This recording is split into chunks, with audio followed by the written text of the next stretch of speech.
Hey guys, welcome to our next lecture. Today we're going to be talking about the basic anatomy of an essay and about MLA format. So let's get into it. So when you think of an essay, what are the main parts that come to your mind? Like, what are the building blocks of a successful essay? Pause this video, take like 15-20 seconds for you to write down what you think the main parts of an essay are. Go ahead and pause the video now and do that. All right, so parts of an essay. We have a title, an introduction, body paragraphs, and a conclusion. All of these are super important, and so we're going to dive into each one individually. Essay titles. These are so neglected. People don't really think of an essay title as part of the essay, which is really silly because it's literally the first part of your essay. It's the very beginning. So they're very important. Titles are the first thing your reader sees, and it clues them into what they're going to be reading, right? So your title should have enough information in it that gives your reader an idea of what it is they're going to be writing about. You won't give any main points or evidence, statistics, quotes, anything like that necessarily. All of that will come in like the actual body paragraph portion of your essay, but your title should just generally tell your reader what it is you're going to be talking about. Depending on what your writing assignment is, there are different types of titles, right? So for a novel or a short story or a poem, something like that, that has a creative title, right? A creative title for a creative work, right?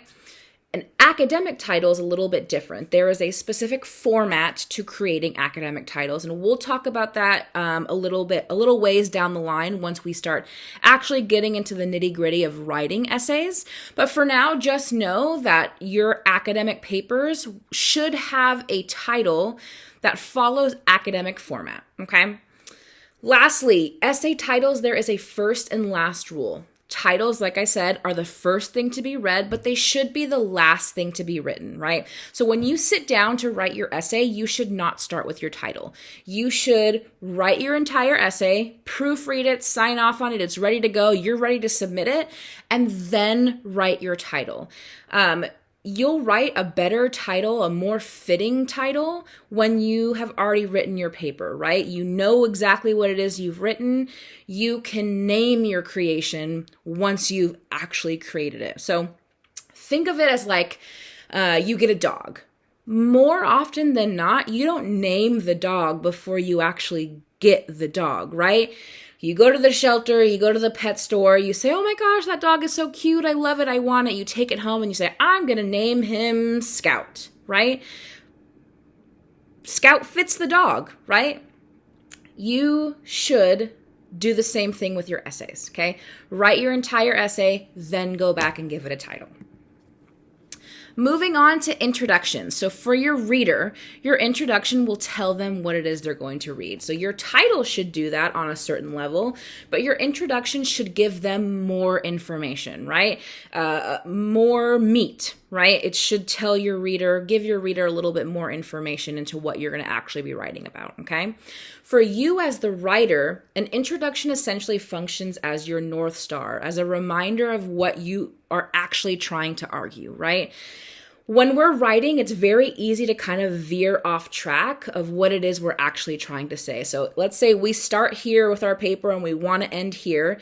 It's very easy along the way to kind of start to veer away from what it is we're actually trying to say. And so instead of ending up here, maybe we end up here, or like really skewed over here, right? If you have a strong introduction, it'll help prevent you from doing that, because you can always go back and read your introduction to remind yourself, oh, okay, I forgot. That's what I'm actually trying to write. So including this little bit of information in my third paragraph doesn't really make sense. It's distracting me, which will in turn, of course, distract your reader, right? So an introduction is super important for you as the writer. It helps keep you on track if you have a good, solid introduction. Something that I didn't include on this slide, which I apologize that I didn't because it's extremely important, and I believe I included it on the previous slide.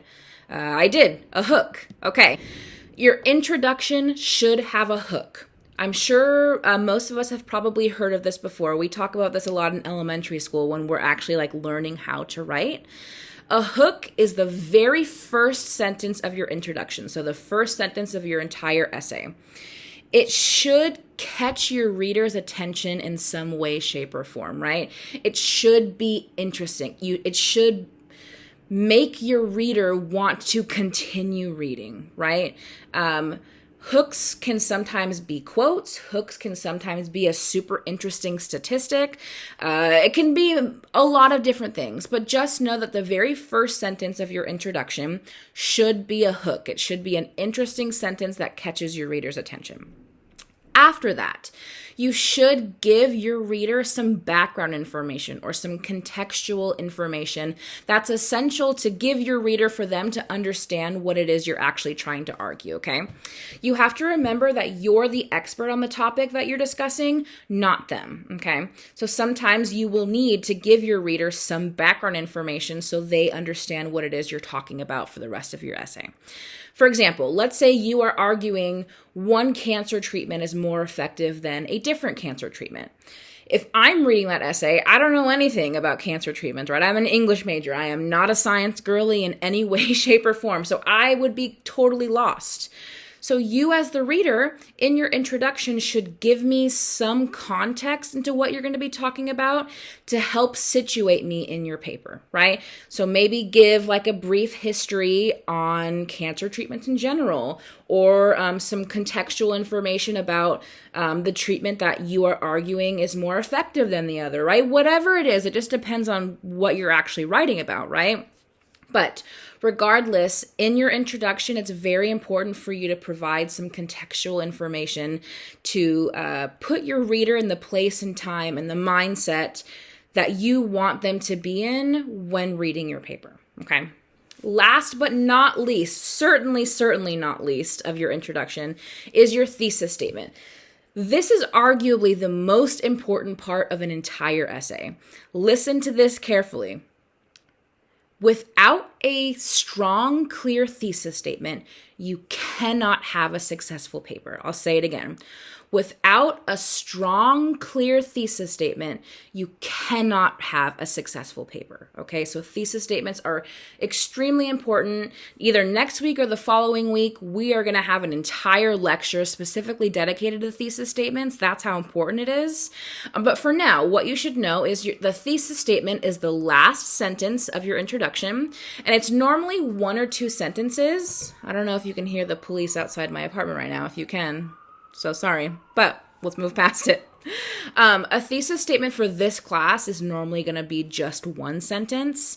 As you continue on in your academic career, that's when your thesis statements start to get a little bit longer. But for now, just the one final sentence of your introduction, that will be your thesis statement, okay? There are different parts to a thesis statement. It has to have a topic. You have to be making some kind of stance or statement about that topic, and it has to include some main points, right? In addition, it has to be an arguable opinion, right? Your paper is trying to persuade your reader to believe or think or do something, right? And so you can't argue a fact, right? Politicians think that they can, but in this class, you cannot argue a fact. So your thesis statement has to be an opinion. So keep that in mind down the road.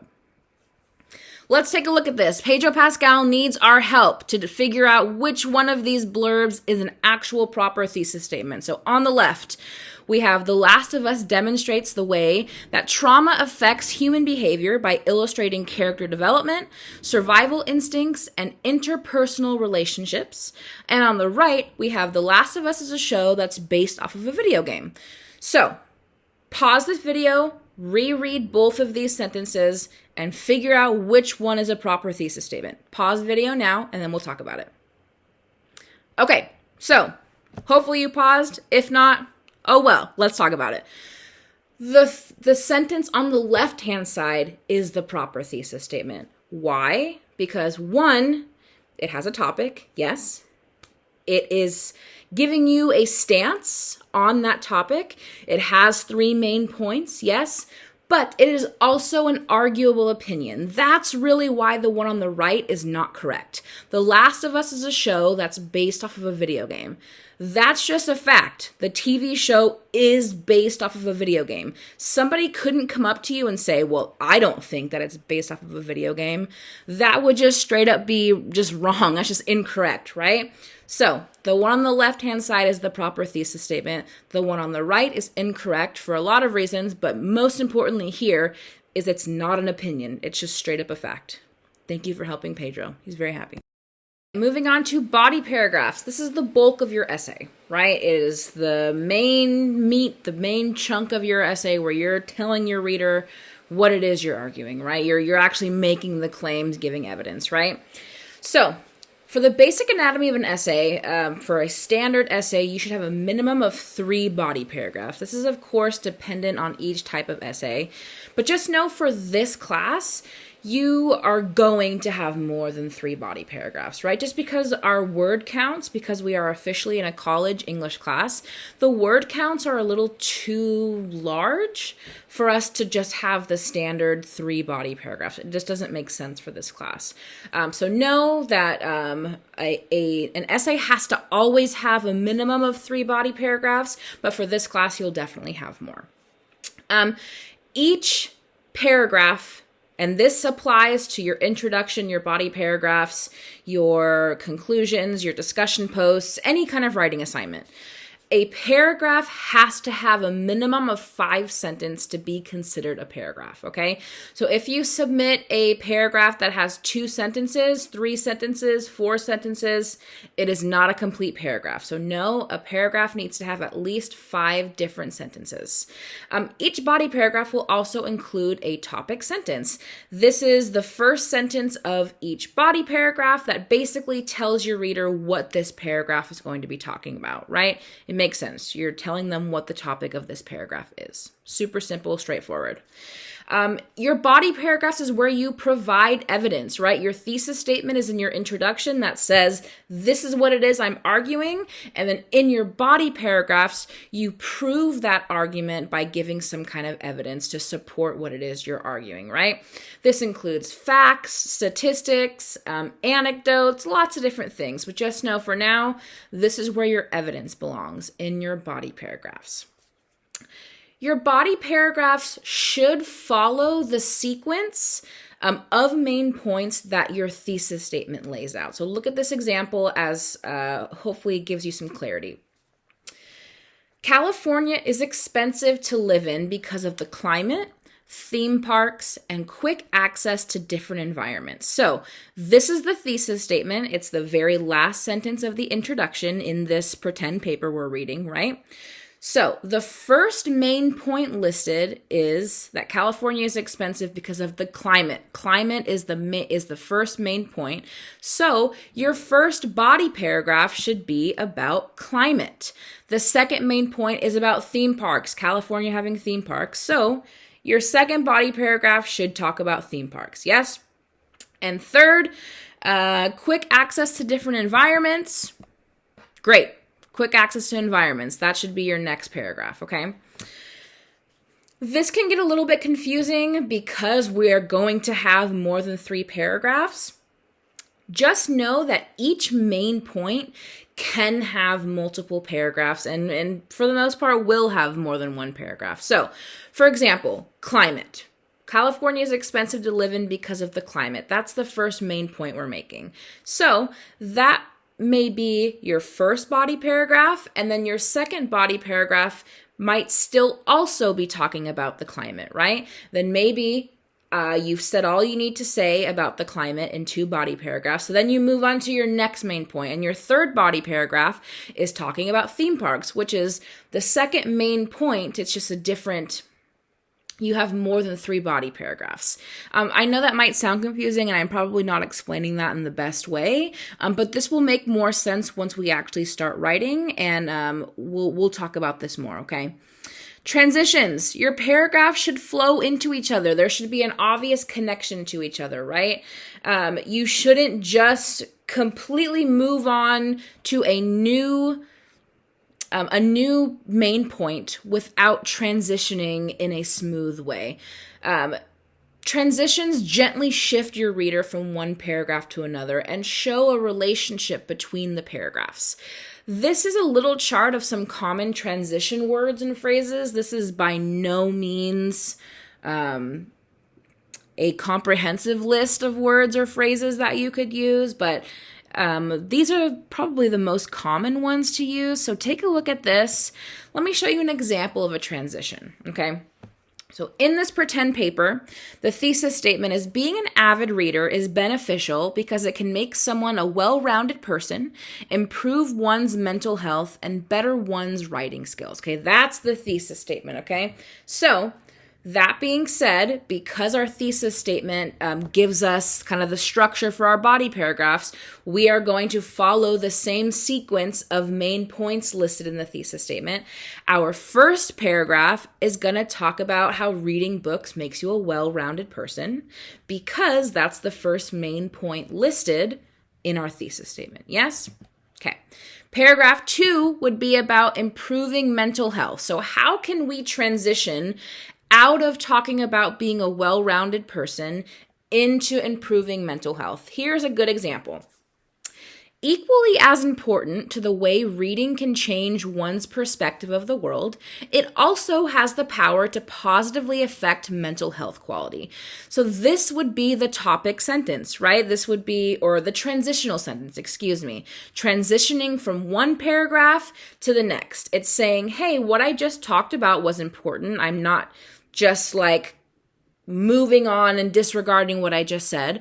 What I just said in the previous paragraph is important, but let's take a look at this, and I'll talk about how this is also important, right?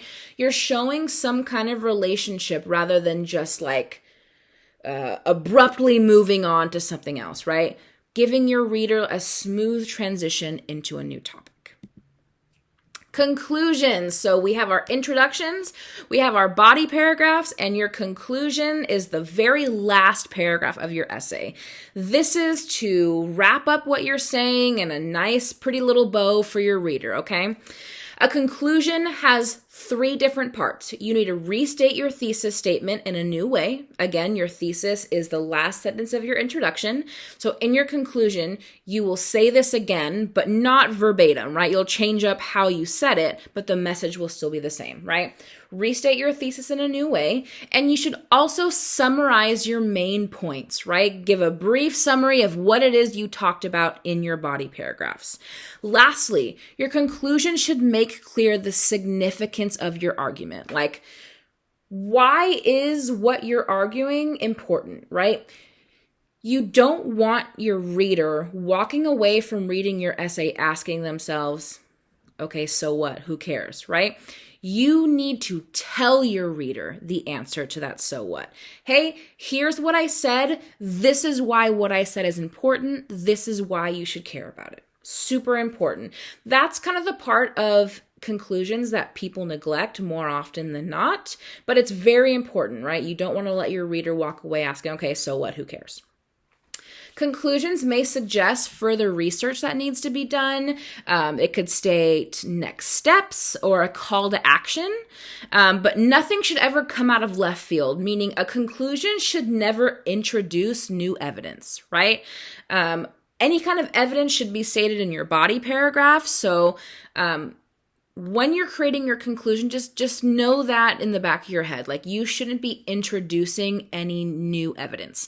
Yes, you are explaining why what you've said is important, but you shouldn't be giving any new evidence to prove what you said is important, if that makes sense.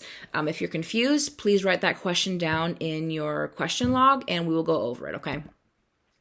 Here's an example of a conclusion. The thesis statement for this pretend paper is, it is beneficial to go to college because it encourages critical thinking, makes high-paying jobs more accessible, and can introduce lifelong friends. Okay, that's the thesis statement. That's what this pretend paper is arguing, and this is the conclusion of that pretend paper. Okay, pause this video, go ahead and read this paragraph, and then we will break it down piece by piece. Okay, moving on. Yes, this conclusion, it wraps up the essay, right? You can tell that the essay is coming to an end based on how this is written. Yes. It restates the thesis statement, right? Which is numero uno of a conclusion, right? The first thing it should do is restate the thesis statement in a new way. This also summarizes our main points, right? It summarizes critical thinking, making higher paying jobs more accessible, and being introduced to lifelong friends. It summarizes the main points. And last but not least, it tells you why this argument is important. It does not leave you as the reader asking yourself, okay, so what? Who cares about going to college? Why is what this person wrote important, right?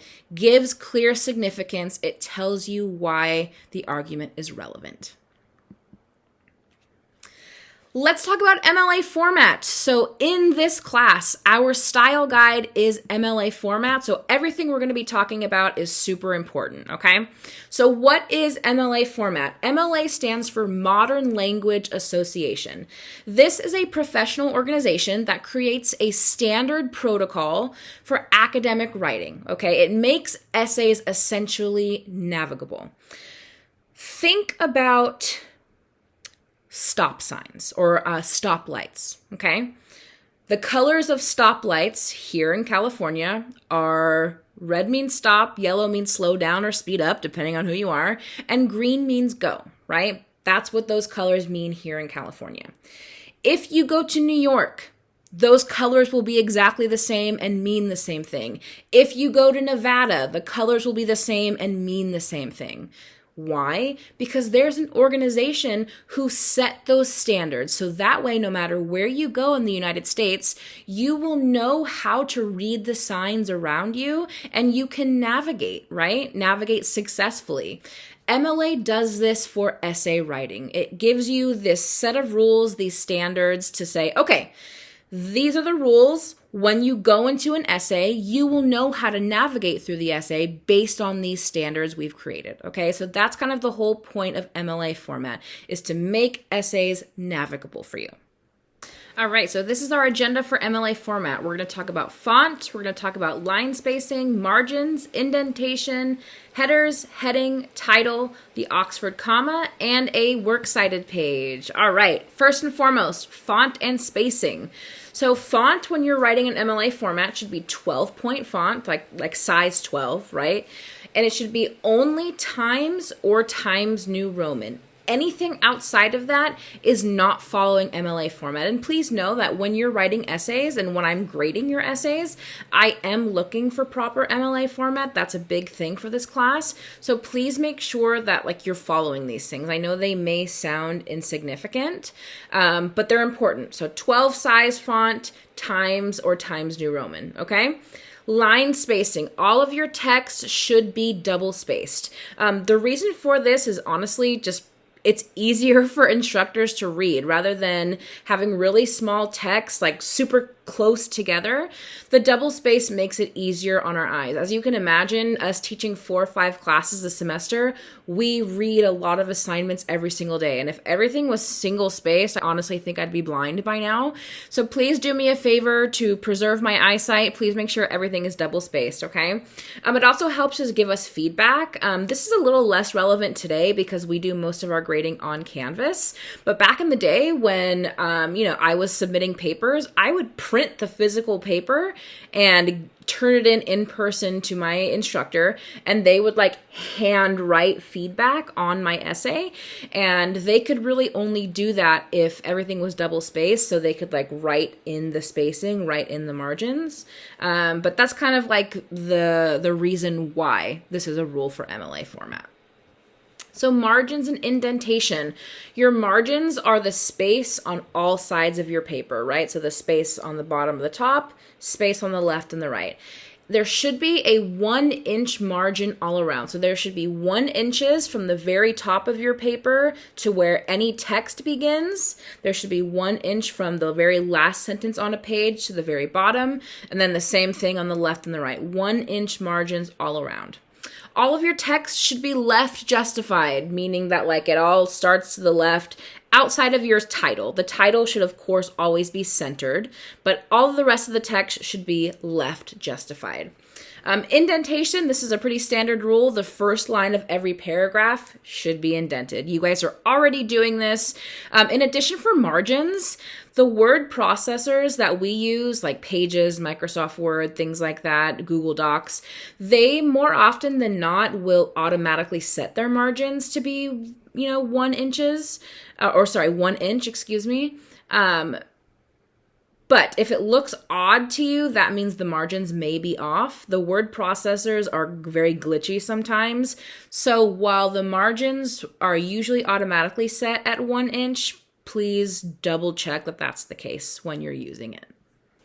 All right, next up we have our header. This is located in the very top right-hand corner of every page of your essay. This is super important because there are some things in MLA format that should appear on every page and then others that should only appear on the first page. Your header is located in the top right-hand corner of every single page of your essay, from the very first to the very last. Your header consists of your last name and the page number, okay? There's no comma in between your last name and the page number. There's no PG period and then the page number, no parentheses, no slashes, no dashes, nothing. It's literally your last name, you press the space bar, and then the number of whatever page it is, right? So for example, for me, my first page of an essay in the top right-hand corner, it'll say white 1. On my second page, it'll say white 2, and so forth. Does that make sense? Okay. So your heading is different than your header, okay? So this is left justified. So your header is in your top right-hand corner of every single page of your essay, right? Your heading is all the way to the left-hand side, and it exists only on the very first page of your essay, okay? So again, different than the header that should appear on every single page of your essay, this heading will appear only on the first page and the first page only, that is it. Your heading is essentially a list of 4 different things, okay? And it follows this format. So the first line is your first and last name. The second line is your instructor's name. So for me, because I don't mind going just by Haley, you can put Haley White. But other instructors or professors, they will prefer something more formal. So maybe like if I wanted to be super formal, I would be Professor White, or maybe some of your professors have a doctorate. So then it would be Dr. Lopez, Dr. Nguyen, whatever it is, right? Dr. Smith. It just depends. So for me, Haley White, totally fine. Your third line is the class name, okay? So writing 1, English 100, whatever the name of the class is that you are taking, that should be listed on the third line. The fourth line, I was always taught that it's called military format, but I was informed earlier that this is not military format, so just disregard military format. But regardless, the date should be in this format. The day, space, month, space, year. No slashes, no dashes, no abbreviations, nothing like that. So if your assignment was due this last Christmas, then the due date, the day would be 25 space December space 2024. It is also important to note that the date that you put on the paper is the due date of the assignment, okay? So if you turn in your assignment 3 days early, the date should still be the day the assignment is due. If you submit your assignment 2 days late, the date should still be the day it was originally due, okay? So in this specific format, also the due date of the assignment. Okay. Here is an example of what like a general first page should look like of an essay in MLA format. So you have the header in the top right-hand corner that says Freeman 1. You have your heading all the way on the left-hand side, which will only show up on the first page. It follows that format, right? Your name, your professor's name, the name of the class, and then the due date of the assignment. You have your essay title, which is in the middle and centered. Everything else is double spaced. It's in 12-point font. Times or Times New Roman. This looks like Times New Roman to me. So it follows all of the MLA criteria. This is what it would look like. This is what yours should look like, obviously with your information.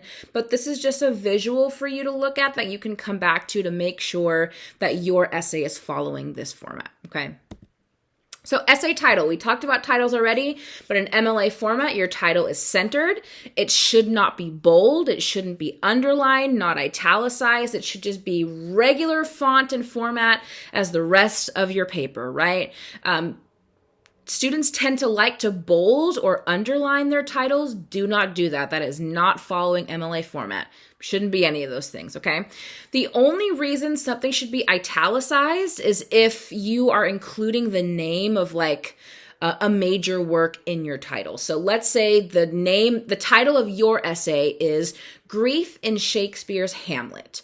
The word Hamlet would be in italics because major works like books and plays and album titles and things like that are italicized. But notice how the entire title isn't italicized.